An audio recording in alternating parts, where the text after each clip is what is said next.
हाँ, तो good morning दोस्तों। आज हम पढ़ने वाले हैं मटेरियल कंट्रोलर एंड मैनेजमेंट के बारे में। जैसा कि आप अपनी स्क्रीन के ऊपर देख रहे होंगे, सबसे पहला इसके ऊपर मॉड्यूल आता है। जो मॉड्यूल आता है वो है introduction to material control and management. इसमें हम इंट्रोडक्शन करेंगे मटेरियल कंट्रोल एंड उसकी मैनेजमेंट के बारे में। तो क्या है इसकी इंट्रोडक्शन, क्या है कि मटेरियल को कंट्रोल कैसे करना है हमारे को। एक्चुअल में होता क्या है कि material management is a crucial aspect of supply chain and operations management that involves the planning, procurement, storage and control of material used in production process. मतलब क्या है, सिंपल सी भाषा में अगर कहें तो ऐसा होता है कि सप्लाई चेन और ऑपरेशन मैनेजमेंट है ये एक, जिसमें हमारे को कुछ चीजें इन्वॉल्व हैं। लाइक प्लानिंग उसमें इन्वॉल्व है कि प्लान कैसे करें, मटेरियल को प्लान कैसे करें, प्रोक्यूरमेंट कैसे करें और स्टोरेज कैसे करें। ये सारे इन सारी प्रोसेसेस के ऊपर हमारा जो है वो एक कंट्रोल रहना चाहिए। सभी फुल अटेंशन के साथ पढ़ेंगे। आई होप सो आज आप सारे पढ़ रहे होंगे अपने घरों में, अपने क्वार्टर्स में, जहाँ पे भी आपको ये सुविधाएं उपलब्ध हैं, आप अच्छे से पढ़ रहे होंगे। और मेरे को लगता है कि इन सारी चीज़ों के साथ में आपको पूरा नॉलेज मिलेगा मटेरियल कंट्रोल के साथ में। ठीक है, चलिए मटेरियल कंट्रोल को अगर शुरू करें तो जैसे मैंने आपको कहा कि ये प्लानिंग है, प्रोक्यूरमेंट है और स्टोरेज है। ये एक सप्लाई चेन और ऑपरेशन मैनेजमेंट है। ठीक है, किसी को कोई कंफ्यूजन है? अच्छा, अब हम बात करें अगर इसके हिस्टोरिकल एवोल्यूशन की, तो इसमें कुछ स्टेजेस हैं। इन स्टेजेस में क्या है कि हम देखते हैं कि पहले से, जैसे पहले का जो जमाना था उससे लेकर आज तक जब हम आए हैं तो उसमें कितने चेंजेस आए हैं, किस तरह से हमने मटेरियल के मैनेजमेंट को समझा है और किस तरह से उसमें बदलाव आए हैं, तो उसके बारे में थोड़ा सा पढ़ते हैं।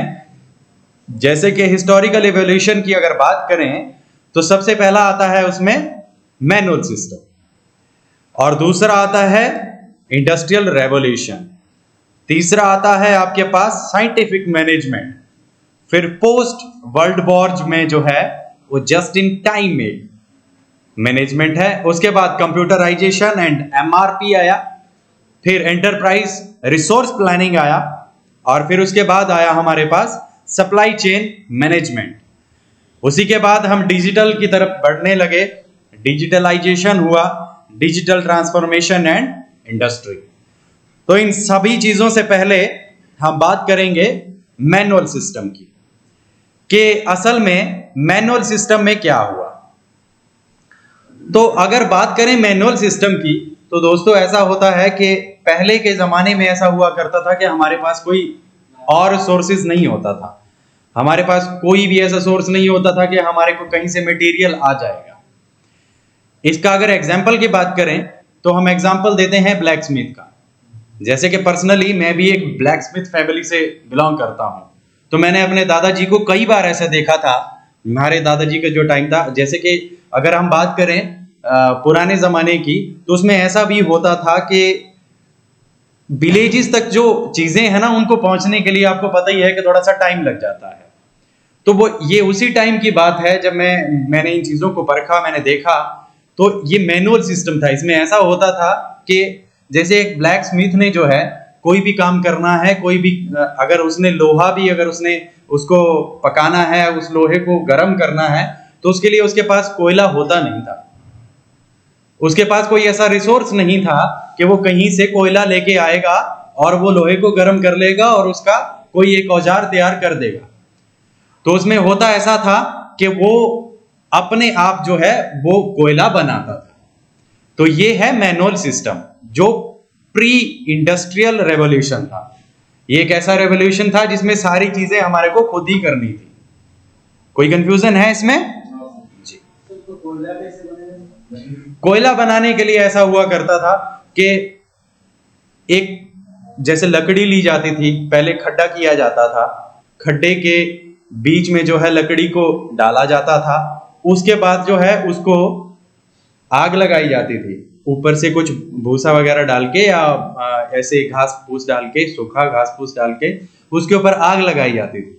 आग लगाने के बाद उसको पूरा नहीं जलाया जाता था, पूरा नहीं जलाया जाता था, उसको आधा जलाया जाता था, ताकि, और लकड़ी भी ऐसी यूज की जाती थी जो कि मजबूत हो, जिसका कोयला निकल सके, वैसी लकड़ी का यूज किया जाता था। जब उसको जलाया जाता था, उसके बाद उसको आधा जलाया जाता था, फिर उसको बुझा दिया जाता था, और उसके बाद ऐसा करते थे कि उसके ऊपर मिट्टी फेंक देते थे, या मिट्टी को फेंकने से पहले उसके ऊपर हरे पानी तो फेंकते ही थे, पानी तो बुझाने के लिए फेंकेंगे ही, लेकिन उसके ऊपर जो है हम थोड़ा सा जो है उसके ऊपर घास जो है वो हरी डाल देते थे, और फिर उसके ऊपर जो ढक्कन लगा देते थे आपका मिट्टी का। इस तरीके से जो है वो कोयला तैयार होता था, फिर उसको निकाल दिया जाता था और कोयला तैयार होता था। कोई कंफ्यूजन? चलिए ठीक है। अच्छा, अगर हिस्टोरिकल एवोल्यूशन की बात करें तो उसमें दूसरा पॉइंट हमारे पास आता है कि इंडस्ट्रियल रेवोल्यूशन। अब ऐसा हुआ कि पहले तो मैनुअली चीजें होने लगी, लेकिन उसके बाद हमारे को थोड़ा सा टेक्नोलॉजी की तरफ थोड़ा सा आगे बढ़ना था, तो इसके बाद हम इंडस्ट्री की तरफ बढ़े। इंडस्ट्री वालों ने क्या किया कि मास प्रोडक्शन करना शुरू कर दिया, थोड़ा बल्क में चीजों को करना शुरू किया कि हाँ हम इकट्ठा करेंगे मटेरियल, कोई बना देगा और हम इकट्ठा कर लेंगे। उसके लिए क्या था, उसके लिए हमारे पास एक बंदा चाहिए होता था, जो बंदा क्या करे कि उस चीज को मैनेज कर ले। तो हमने क्या किया, एक क्लर्क बिठा दिया। ये था इंडस्ट्रियल रेवोल्यूशन, जो कि 18th to 19th सेंचुरी के बीच में आया। कोई कंफ्यूजन? चलिए, उसके बाद एक साइंटिफिक मैनेजमेंट आई।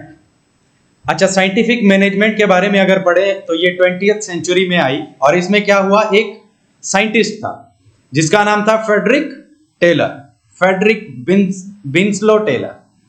अच्छा, इसने क्या किया, इसने इसको इंट्रोड्यूस किया कि टाइम एंड मोशन स्टडी की।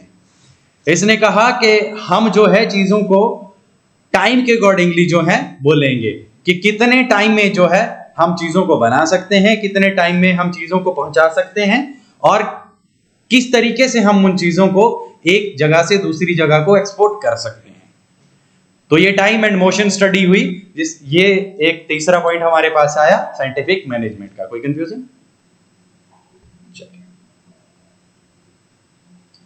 अच्छा, फिर हमारे पास आता है वर्ल्ड वॉर के बाद में एक टाइम आया जिसमें जस्ट इन टाइम एक एवोल्यूशन हुआ 20th सेंचुरी में। अगर इसकी बात करें तो ऐसा हुआ कि चीजों को हमने उसी टाइम पे लाना शुरू किया जब हमारे को उसकी जरूरत हुई, टाइम टू टाइम।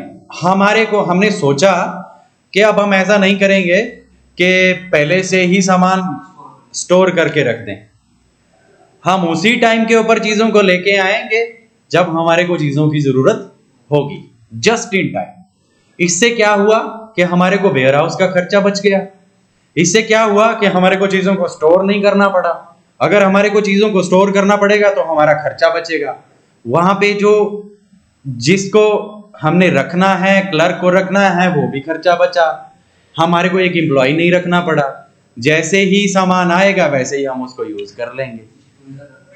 और ये साइन आप स्क्रीन के ऊपर देख पा रहे हैं, ये दूसरे नंबर के ऊपर जो है, क्या बता सकते हैं कि किसका लोगो है? टोयोटा का। जी हाँ, टोयोटा का। टोयोटा ने सबसे पहले जस्ट इन टाइम का यूज किया था। ठीक है, कोई कंफ्यूजन? चलिए, अब आगे की तरफ अगर हम बढ़े तो फिर आता है हमारे पास कंप्यूटराइजेशन एंड एमआरपी। अब ऐसा हुआ, ये 1970 to 1980 का दौर था। इसमें हमने क्या किया कि एमआरपी की टैगिंग शुरू कर दी। अच्छा, मटेरियल रिसोर्स प्लानिंग की जब हमने बात की, MRP stand for material resource planning. अच्छा, इसमें अगर हम बात करें तो हमने क्या किया कि थोड़ा सा चीजों को ना और अच्छे से लेना शुरू कर दिया। कि हमने टैगिंग शुरू कर दी कि हम एमआरपी लगा देंगे कि हाँ ये चीज इतने की है, इसके ऊपर एक बारकोड है जिससे हम चीजों को जो है रिलोकेट भी कर सकते हैं, चीजों को लोकेट भी कर सकते हैं कि हाँ ये चीज यहाँ को जा रही है। इससे हम ये भी पता लगा सकते हैं कि ये प्रोडक्ट कौन सा है। जैसे कि आपने एमआरपी के ऊपर देखा था कि बार कोड्स लगे होते हैं, तो बार कोड भी है, उसके ऊपर टैग भी हो गया, प्राइस का टैग हो जाता है। तो ये सारी चीजों को जब हमने लेना शुरू किया तो ये कंप्यूटराइजेशन और एमआरपी का दौर आया। इसमें हमारे को कंप्यूटर्स की जरूरत पड़ी जिसके थ्रू हमारे को स्कैन भी करना होता था कि अगर बार कोड है तो बार कोड कहाँ का है, जिसके थ्रू स्कैनर्स के थ्रू हम जो है उसको लोकेट कर सकते हैं, पता लगा सकते हैं कि ये चीज क्या है, प्रोडक्ट कौन सा है। समझे? कोई कंफ्यूजन? चलिए अच्छा, अब हम बात करते हैं एंटरप्राइज रिसोर्स प्लानिंग की। एंटरप्राइज सोर्स प्लानिंग में हमने क्या किया कि हमने एंटरप्राइजेस बनाना शुरू कर दी, हमने एक कंपनीज बनाना शुरू कर दी। लाइक कैसे कि हर एक बंदे ने सोचा कि जब कंपनीज वाले कंपनीज बना सकते हैं तो मैं अपनी खुद की एंटरप्राइज क्यों नहीं बना सकता। तो उसने क्या किया कि कुछ लोगों को लेके अपनी एक एंटरप्राइज कर दी, शुरू कर दी कि हाँ हमारे पास ये मटेरियल अवेलेबल है, तो हम अगर 4-5 बंदे रखेंगे तो उसके थ्रू हमारी एक अलग की एंटरप्राइज बन जाती है। ठीक है, उसने एंटरप्राइज बनाना शुरू किया और उसने क्या किया, उसने कुछ सॉफ्टवेयर का यूज करना शुरू कर दिया, जैसे कि सैप का, सिस्टम एप्लीकेशन एंड प्रोडक्ट्स। ये एक ऐसा सॉफ्टवेयर था जिसके थ्रू जो है 3 बंदों की जो है ज्यादा जरूरत पड़ती थी। एक पहला जो है वो उसमें कोडिंग डालता है, उसमें सिर्फ कोडिंग ही डालता है, और दूसरा आता है जो उसको सिर्फ और थोड़ा रिफाइन करता है चीजों को, लेकिन तीसरा बंदा जो है वो उसको सिर्फ देख सकता है, उसमें कोई चेंजेस नहीं कर सकता। तो ये इस तरीके से एंटरप्राइज रिसोर्स प्लानिंग हुई। चलिए आगे की तरफ बढ़ते हैं जी। एंटरप्राइज मतलब एंटरप्रेन्योरशिप स्टार्टअप, हाँ वैसे ही है। ठीक है, एक छोटे तौर के ऊपर बिजनेस का काम शुरू कर दिया, लेकिन काम जो है वो बड़े लेवल के ऊपर भी करना शुरू कर दिया कि जैसे सैप जैसे अगर सॉफ्टवेयर आए हमारे पास तो उसकी चीजों से, उसकी वजह से हमने क्या किया कि फाइनेंस के ऊपर भी कंट्रोल कर दिया, हमने मटेरियल के ऊपर कंट्रोल शुरू कर दिया, हमारा सारी चीजों के ऊपर एक हैंड हो गया कि हम चीजों को अपने आप से कुछ कर सकते हैं। ठीक है, ऐसे हम थोड़े आगे बढ़ने लगे। कोई कंफ्यूजन जी? अच्छा, सप्लाई चेन मैनेजमेंट की बात करें तो इसमें ऐसा हुआ कि अब हमारे पास ऐसा नहीं है कि जैसे सप्लाई चेन मैनेजमेंट में करेंगे कि हम शुरू से लेकर जैसे जहां से प्रोडक्ट निकला वहां से टू डिलीवरी पॉइंट, इन दोनों के बीच में जो है हम प्रोडक्ट को जो है मैनेज करने लग पड़े। अब हमारे को ऐसा नहीं हुआ कि हम चीजों का पता नहीं लगा सकते थे, मटेरियल का पता नहीं लगा सकते थे, कि जैसे कि आप इन चीजों को अगर देखें तो इसमें देखेंगे कि हमारे को ये मटेरियल कब निकला, कब ये साइट के ऊपर पहुंच रहा है, कितने टाइम के ऊपर इसको पहुंचना था, इन सारी चीजों के ऊपर हमने कंट्रोल करना शुरू कर दिया। इस तरीके से सप्लाई चेन एक मैनेजमेंट बनी जो from the initial point two delivery point के ऊपर हमारा मैनेजिंग एक कंट्रोल एक हैंड बना। कोई कंफ्यूजन? चलिए डिजिटल ट्रांसफॉर्मेशन की अगर बात करें तो इसमें डिजिटली हमने चीजों को करना शुरू कर दिया, जैसे इंटरनेट ऑफ थिंग्स का यूज करना हमने शुरू कर दिया। इसमें क्या हुआ कि इंटरनेट के थ्रू भी हमने चीजों को मटेरियल को लेना शुरू कर दिया कि जैसे कि हम यहां पर बैठे हैं और हमारे को कोई चीज चाहिए, हमारे को कोई मटेरियल ऐसा चाहिए जो हमारे पास लोकल मार्केट में हमारे को अवेलेबल नहीं है, तो हमने क्या किया, इंटरनेट के थ्रू करना शुरू कर दिया, उसको फाइंड आउट करना शुरू कर दिया और चीजों को अपने तक पहुंचा लिया। अब ये डिजिटल का दौर है। अब ये करंट जो सिनेरियो है इसमें आप देखोगे कि हमारे को इन्हीं चीजों के ऊपर फोकस करना है, क्योंकि आप देख रहे होंगे ये इंटरनेट का जमाना है। अब किसी भी बंदे के पास इतना टाइम नहीं होता है कि वो टाइम का वेट करे, वो किसी भी चीज का वेट करे। अगर उसके पास पैसा है तो उसको वो चीज चाहिए, कितने टाइम में चाहिए वो भी सारी वो मैनेज कर सकता है। जैसे कि अगर आप फॉर एग्जांपल अगर मैं छोटा सा एक एग्जांपल दूं आपको, तो जैसे एक अमेज़न है, एक प्लेटफॉर्म है, अमेज़न है। अमेज़न के ऊपर अगर हम बात करें तो उसमें अगर आप देखोगे तो पहले तो ऐसा था कि एक हमने कोई चीज ऑर्डर करी, ऑर्डर करने के बाद जो है हमारे पास पहुंचने के लिए वो एक डिलीवरी टाइम बताता है हमारे को कि ये इतनी तारीख को हमारे पास पहुंचेगा। लेकिन उन्होंने उस चीज को और थोड़ा सा एडवांस किया। कैसे एडवांस किया? उन्होंने कहा कि प्राइम मेंबरशिप ले लो। उस तरीके से उन्होंने फास्ट डिलीवरी करना शुरू कर दिया। इस तरीके से थोड़ा डिजिटली ट्रांसफॉर्मेशन, ये चेंजेस आना शुरू हुआ। तो ये इसके स्टेजेस थे, history evolution of material management. इसमें हमने पूरे स्टेजेस पढ़े कि पहले से लेकर आज तक जो है हमने चीजों को, हमने मटेरियल को किस तरीके से मैनेज किया है और कितने एक्सपीरियंस के साथ उन चीजों को समझा है। कोई कंफ्यूजन है? चलिए अब हम थोड़ा आगे की तरफ बढ़ते हैं।